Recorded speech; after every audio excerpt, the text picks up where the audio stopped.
Halo, selamat datang di pembahasan soal-soal SIMAK UI Fisika, persiapan tes masuk SIMAK UI tahun 2021. Ya, nomor 35.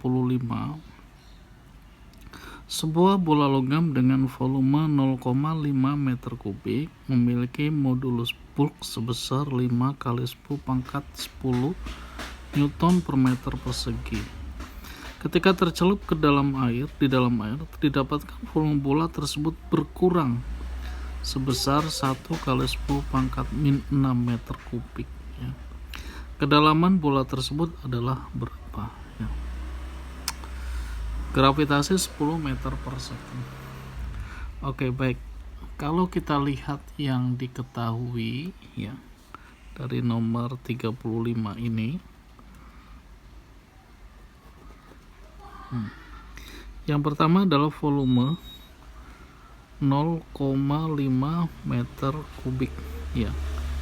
Kemudian modulus bulk kita lambangkan B, 5 kali 10 pangkat 10 Newton meter persegi. Ya, ketika tercelup di dalam air didapatkan volume bola berkurang. Ini berarti delta V ya sama dengan 1 kali 10 pangkat min 6 ya meter kubik. Gravitasi 10 meter per second kuadrat. Oke, yang ditanya adalah kedalaman bola ya, kedalaman bola berapa? Ini kita akan menggunakan satu rumus, tapi rumus ini sangat jarang dipakai ya, dimana P ya, tekanan itu adalah modulus bulk dikali delta V per volume awal ya. P ini tekanan hidrostatik ya, itu rho GH ya. B, nah ini delta V per V. Masa jenis karena ini di dalam air 1000 ya, kita bikin 10 pangkat 3 saja. Gravitasi 10, kedalaman adalah yang ditanyakan H. Modulus bulk adalah 5 kali 10 pangkat 10 ya. Delta V adalah 1 kali 10 pangkat min 6 per volume awal adalah 0,5 ya. Angka-angka ini angka-angka yang bisa dicoret-coret ya, bisa hilang-hilang ya. Pada umumnya kalau soal SIMAK UI, soal UTBK, angka yang bisa kita coret. Ini 10 ya, 10 pangkat 10, 10 pangkat min 6 berarti 10 pangkat 4. Ini 10 pangkat 3, ini 10 pangkat 1. Kan bisa hilang ini ya. Nah, ya kan? Tinggal H di situ. H tinggal ini 1 ya, 1, 5 kali 1 5. 5 dibagi 0,5 10. Ya, jadi H ini 10 meter. Nah, gitu. Jadi jawabannya yang C, 10 meter ya. Demikian ya, mudah-mudahan bisa dimengerti. Berikutnya nomor 36. Sebuah elektron memiliki kecepatan 2 kali 10 pangkat 4 meter per second pada arah sumbu X, lalu memasuki medan listrik dengan medan vektor E 900 Newton per kolom yang arahnya ke sumbu Y positif. Oke. Dengan mengabaikan gaya berat ya pada elektron, waktu yang diperlukan elektron menempuh jarak 15 cm pada arah sumbu X sejak memasuki medan listrik tersebut adalah. Oke, masa elektron 9 kali 10 pangkat minus 31, muatan elektron 1,6 kali 10 pangkat minus 19 kolom ya. Oke, kalau kita gambarkan nomor 36 ya, kan ini sumbu X dan Y. Elektron bergerak dalam arah sumbu X ya, dengan kecepatan 2 kali 10 pangkat 4 meter per second ya. Kemudian menembus medan magnet yang arah sumbu Y positif ya. Kalau saya gambarkan Y positif ya dengan warna lain ya, mungkin seperti ini. Ini medan listrik ya, sebesar E sama dengan 900 Newton per Coulomb. Nah, kemudian pertanyaannya, dalam arah sumbu Y positif dengan mengabaikan gaya berat elektron. Oke. Waktu yang diperlukan elektron menempuh jarak 15 cm pada arah sumbu X sejak memasuki medan listrik. Oke, ini kalau dalam arah sumbu X berarti kalau kita lihat ini arah sana, berarti ini kurang lebih positif ya, ini negatif ya. Kecenderungan elektron adalah bergerak ke arah sana. Nah, seperti itu. Maka pada jarak 15 cm ya dalam arah sumbu X, dia memiliki waktu berapa ya,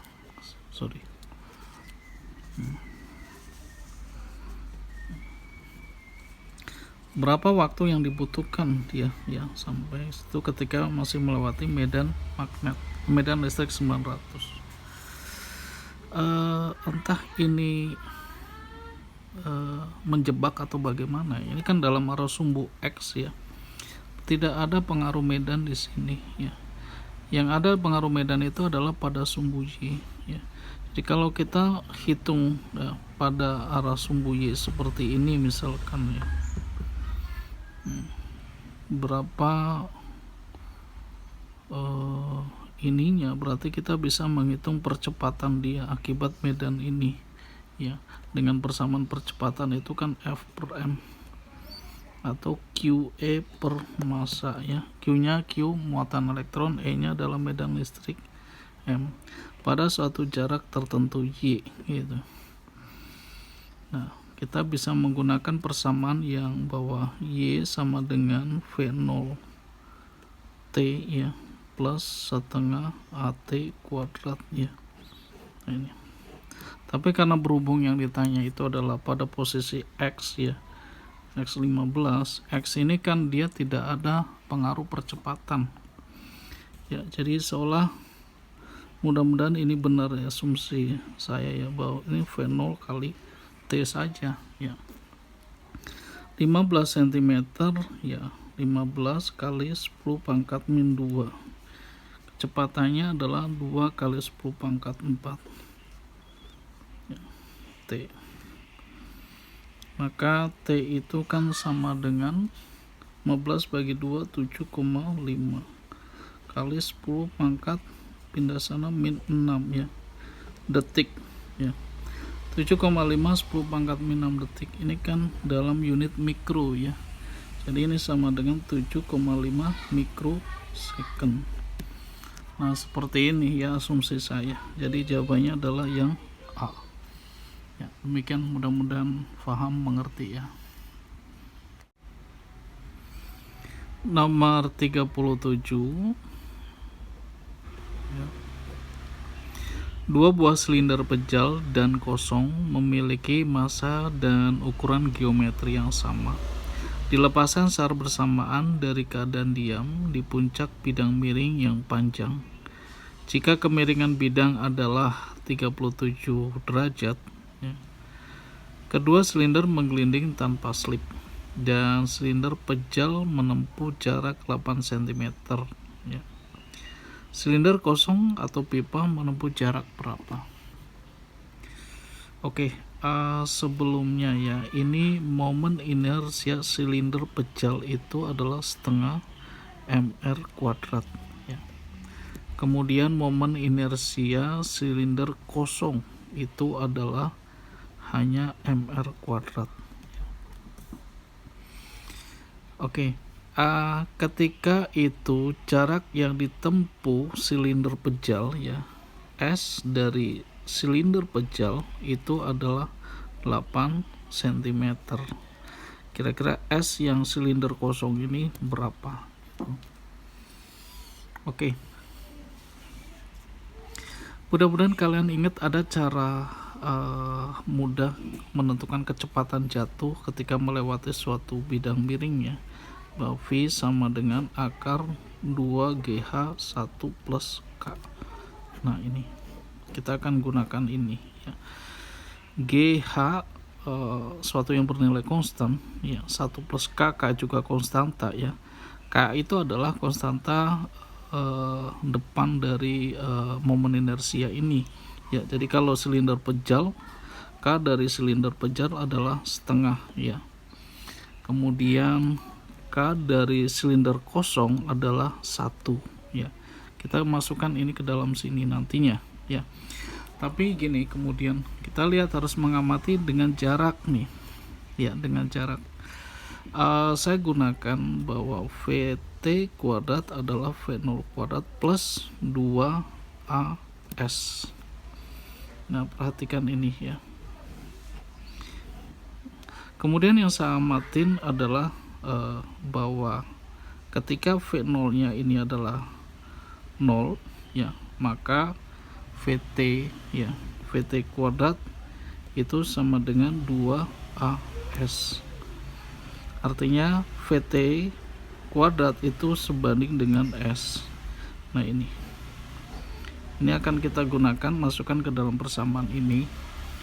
Artinya seolah ya, VT kuadrat ini kan kita kuadratkan ya, kita kuadratkan 2GH bernilai konstan ya, maka seolah ya, ini kalau kita bikin V ya, V untuk silinder pejal berbanding V untuk silinder kosong, kuadratnya gitu, itu adalah nilai 1 plus K tapi dibalik 1 plus K. Berarti ini silinder kosong dibagi 1 plus K silinder pejal. Nah gitu. Dan ini sebanding dengan S ya. Ini akan sebanding dengan S silinder pejal dengan S silinder kosong gitu. Oke, kita masukkan dari persamaan ini. Nah ini iya. Jadi 1 plus K silinder kosong, K silinder kosong adalah 1 ya, dibagi 1 plus K silinder pejal ya, silinder pejal adalah setengah ya, sama dengan S silinder pejal.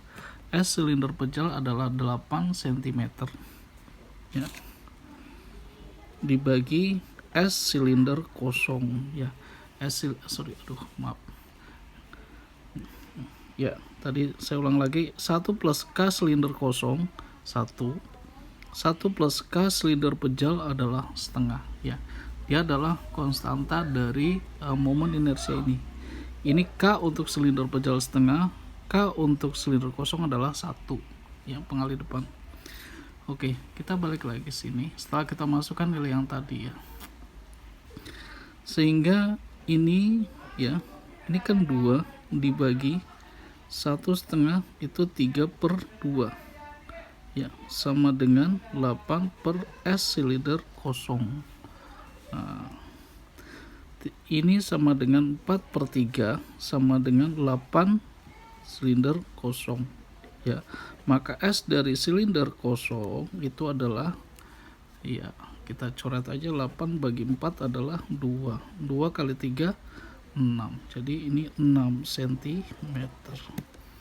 Nah seperti itu ya, mudah-mudahan mengerti ya dari persamaan ini ya dan persamaan ini. Oke, terima kasih, mudah-mudahan mengerti. Nomor 38, sebuah benda diletakkan pada jarak L 90 cm dari layar. Jika sebuah lensa tipis konvergen diletakkan di antara benda dan layar, ada dua posisi titik berbeda yang dapat menghasilkan bayangan dengan jelas pada layar. Jika jarak antar kedua titik posisi itu adalah 30 cm, ya, fokus lensa tersebut adalah berapa? Oke, gini ya, kalau saya tuliskan nomor 38. Ya. Jika ini adalah sumbu simetri, ini layar, ya, dan kemudian di sini ada benda, ya, ini sebutlah layar, ya. Ya. Nah, antara benda dan layar ini berjarak 90 cm. Ada dua posisi yang membentuk bayangan tuh jelas pada layar, ya.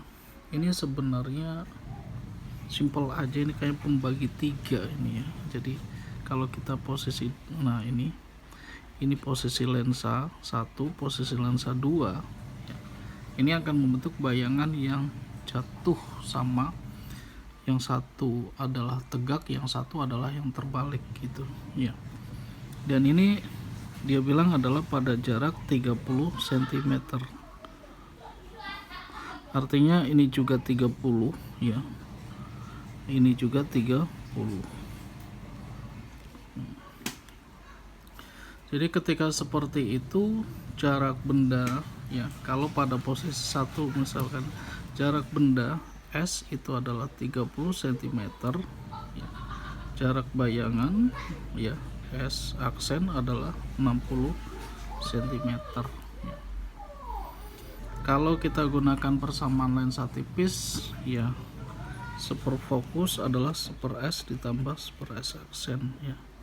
Tapi biasanya saya gunakan cara cepatnya aja, atasnya tuh dikali, ya, bawahnya dijumlah. Nah, ini. Jadi fokus akan sama dengan, ya, atasnya dikali itu 30 dikali 60, bawahnya dijumlah 30 60. Ini kan kalau ini 30 tambah 60 itu kan 90, ya. 90 kan bisa hasil bagi dengan 3. Ini 3. Jadi sisa 60 bagi 3. 60 bagi 3 adalah 20. Jadi jawabannya adalah 20 cm, ya. Yang B. Oke, terima kasih, mudah-mudahan bisa dimengerti, ya.